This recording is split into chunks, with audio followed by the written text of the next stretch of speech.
안녕하세요, 잭슨입니다. 오늘은 성격 유형별 영어 공부법에 대한 영상을 진행해 보도록 하겠습니다. 사람은 모두 다른 색의 성격을 가지고 있기 때문에 자신의 색을 조금 더 알게 된다면 그 색에 맞는 옷을 고르듯이 자신에 맞는 공부법을 선택할 수 있으리라 생각합니다. 그럼 성격 유형을 나타내는 지표인 MBTI에 대해 먼저 알아보도록 하겠습니다. 우선 MBTI란 가족사를 연구하던 모녀 마이어스와 브릭스가 이혼율의 급증에 관한 연구를 하던 도중에 이혼율이 성격 차이에 있다는 것을 발견하고 사람의 성격에 대한 검사지를 표준화한 것이 MBTI이고 현재 심리상담에서도 널리 사용되고 있습니다. MBTI는 성격을 상반되는 4개의 지표로 표시하였고 각각의 지표는 다음과 같습니다. 그렇다면 각 유형의 간단한 특징을 설명하겠는데요. 자신이 어느 쪽에 더 가까운지 이 영상을 보시는 분들도 직접 유형을 선택해 보시길 바랍니다. 첫 번째로는 에너지의 원천에 따라 나눠진 성향으로 외향형과 내향형이 있습니다. 먼저 외향형은 에너지를 밖에서 얻는 유형으로 사람들과 어울리기를 좋아하며 행동이 앞서기 때문에 일단 저지르고 봅니다. 이러한 사람들은 사람과 대화를 하면서 에너지를 얻기 때문에 혼자 공부하는 것을 힘들어합니다. 반면에 내향형은 에너지가 안에서 나오기 때문에 에너지 충전을 위해서도 혼자 조용히 생각하는 것을 좋아합니다.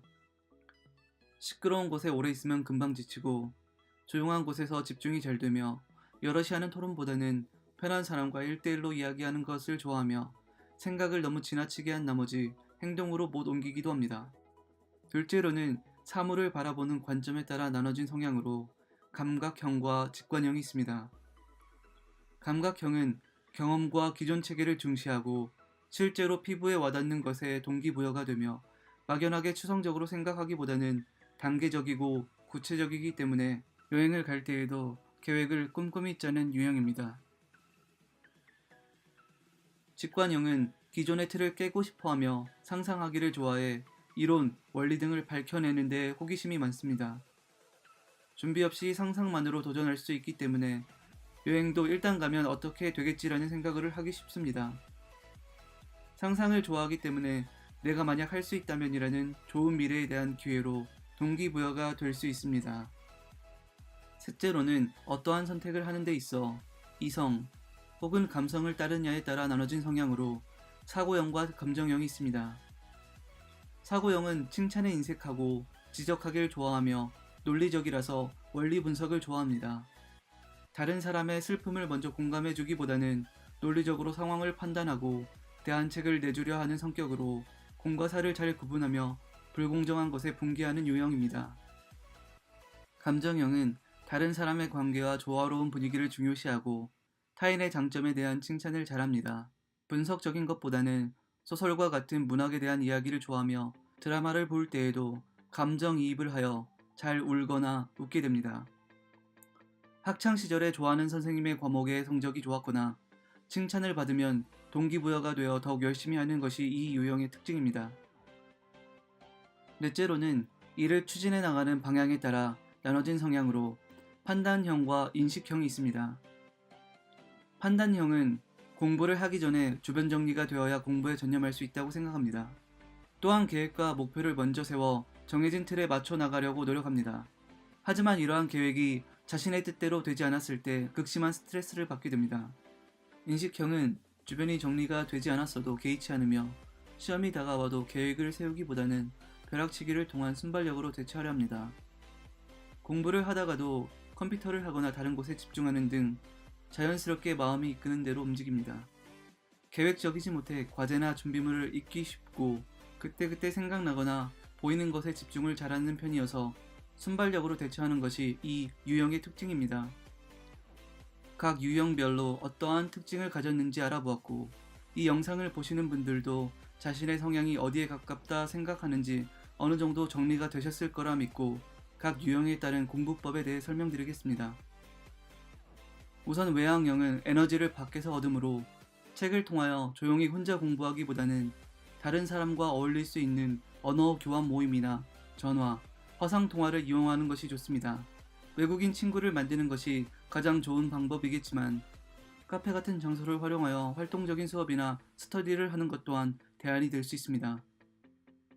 내향형은 시끄러운 곳보다는 조용한 카페나 도서관에서 혼자 공부하는 것을 선호합니다. 만약 다른 사람과 같이 공부를 하는 경우에는 상대방이 편해야 긴장하지 않고 공부에 집중할 수 있습니다. 갑작스러운 변화나 즉흥적인 말하기에 극도로 스트레스를 받기 때문에 우선적으로 마음이 편해야 합니다. 혼자 조용히 즐길 수 있는 미드나 영화를 보며 공부하는 것을 추천드리며 주인공의 대사를 따라 말하는 등으로 스피킹 훈련을 병행할 것을 추천드립니다. 다른 선생님과의 수업을 하게 된다면 되도록 1대1 과외를 통하여 마음이 편한 선생님과 장기적으로 하는 것이 좋습니다. 내향형은 주로 인풋에는 유리한 반면에 아웃풋에 취약하므로 일기 쓰기와 같은 쓰기 연습을 많이 하는 것 또한 좋은 방법 중 하나입니다. 핵심은 본인의 공간이 존중되는 편한 공부 환경을 만들어 스트레스를 최소화하는 것입니다. 감각형은 실제적이고 구체적인 것을 선호하기 때문에 쉬운 것부터 어려운 순서대로 단계적으로 공부하는 것이 좋습니다.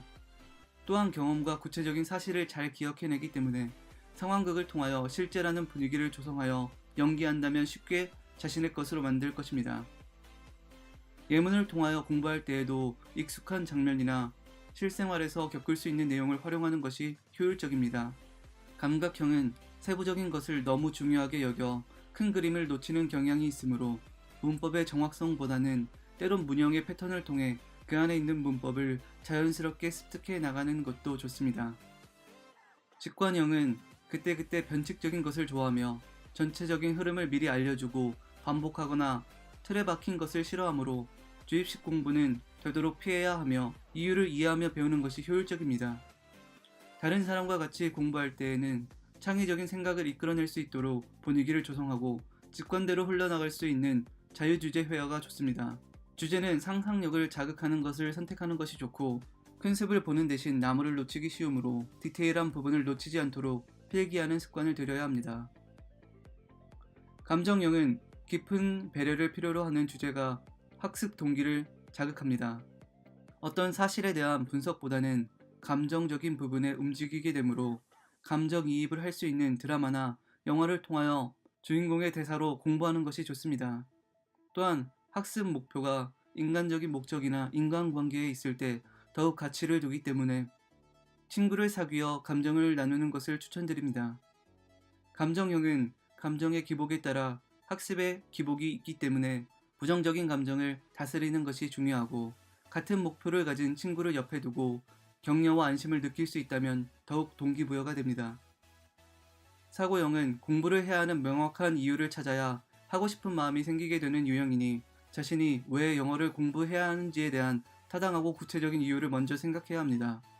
논리적으로 구성된 주제와 자료를 통해 수업하는 것이 학습 효과에 좋고 조금이라도 이해가 안 되는 부분은 기억에 들어오지 않기 때문에 되도록 왜 그런지에 대한 인과관계를 찾아가며 공부할 때 비로소 자기 것으로 만들 수 있게 됩니다.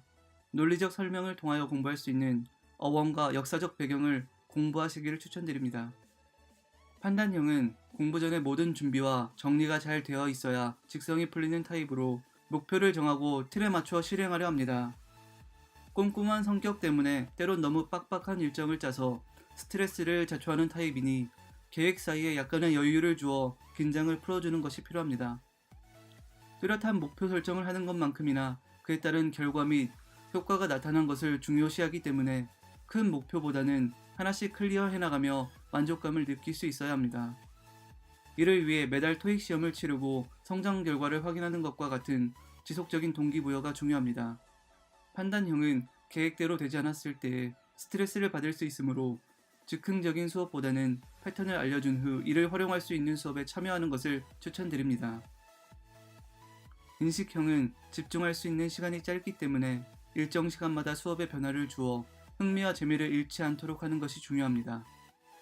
하지만 너무 자유롭게 공부하다 보면 흐지부지 되기 때문에 지속적으로 관리해주는 관리자를 두는 것이 좋습니다. 혼자서 하나를 꾸준히 하는 인내와 끈기가 부족하지만 막상 닥치면 순발력을 발휘하여 잠재력을 끌어낼 수 있기 때문에 마감일을 스스로 정하여 공부하는 것도 좋은 방법입니다. 이번 영상은 사람의 성격별로 공부하는 법에 관한 주제였는데요.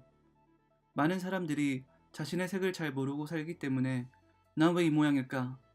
난 왜 저 사람처럼 외향적인 사람이 아닐까?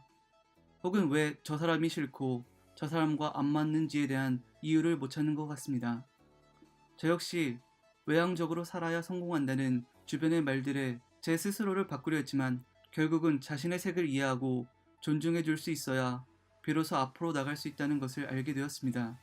이 영상을 만든 목적은 내 성격이 이러니까 이래도 된다는 핑계를 만드는 도구가 아닌 먼저 나를 이해하고 자신을 존중해 준다면 하려는 일에 조금 더 자신감을 갖고 할 수 있다 라는 이야기를 드리고 싶어서였습니다. 오늘도 자신의 성격까지 바꿔가며 영어를 배우려 노력하시는 분들께 고생 많이 하셨다는 말씀드리며 이번 영상을 마치도록 하겠습니다. 감사합니다.